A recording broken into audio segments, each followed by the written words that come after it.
the first videos for our Scratch aquarium. So I went to Google, I typed in Scratch, I hit return, search, and the very first one you find is Scratch. So now I've logged in already. You'd have to log in first over here. Okay, so now I'm going to click on the little folder, go to my stuff. I'm going to go to new project. Click new project. New project window opens up. Okay, so this is our kind of viewer window. We see our sprites down here, backdrops are over here, and here I've got scripts. So I've got all the different types of blocks: motion, look, sound, events, control. You can see all the different blocks here. Okay, and this is where I start to build my scripts on this side here. So let's start. Okay, so first I'm going to delete the cat. Click the little scissors, click delete, cat's gone. Okay, now obviously I want to put fish in. It's all about movement and fish in these first videos. So I go down to new sprite down here. If I hold my mouse over the icon, it says choose sprite from library. I click on that. And now I want to find ones to do with underwater. So if you look on the left hand side here, just go down and select underwater. Now I get these sprites appear. So I'm going to select one of them. Let's go for this kind of grumpy looking fish. Double click it, the fish loads in. Now I can click and move it wherever I want it to start off with. I can also make it bigger or smaller by growing it or shrinking it. So I'm going to click on that icon and go shrink. So I shrink him down.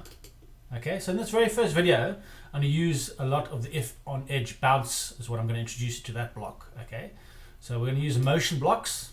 So I want him to say I want him to move forward by 10 steps, and I'm going to use a little turn. So I want him to turn. I want to turn by like just say 2 degrees.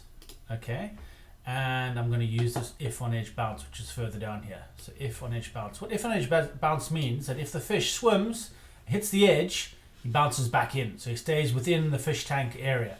Okay, so now remember about loops. So we're going to use a loop here. We're going to loop it forever, so it's repeating forever. Okay, we'll obviously need a way to start it. So we're going to start it with the green flag. So I go to events and I say when green flag clicked, it's going to start my little program. So let's see what happens to the fish if I run this. Okay, you can see he's swimming around quite nicely. Some of you may not like your fish swimming upside down, so if that happens, you can stop it over here. Click on the little eye. Okay, and you can see this rotation style. You can lock the rotation style left and right. So now if I run it, click the script to run, you can see he doesn't flip over anymore. Stays the right way. Also now if I think, oh, maybe he's swimming a little bit fast, how do I slow him down? Okay, I'm going to stop it. I'm going to go to the control blocks, and you'll see there's this weight. You can put a weight in. So after the move, put a weight.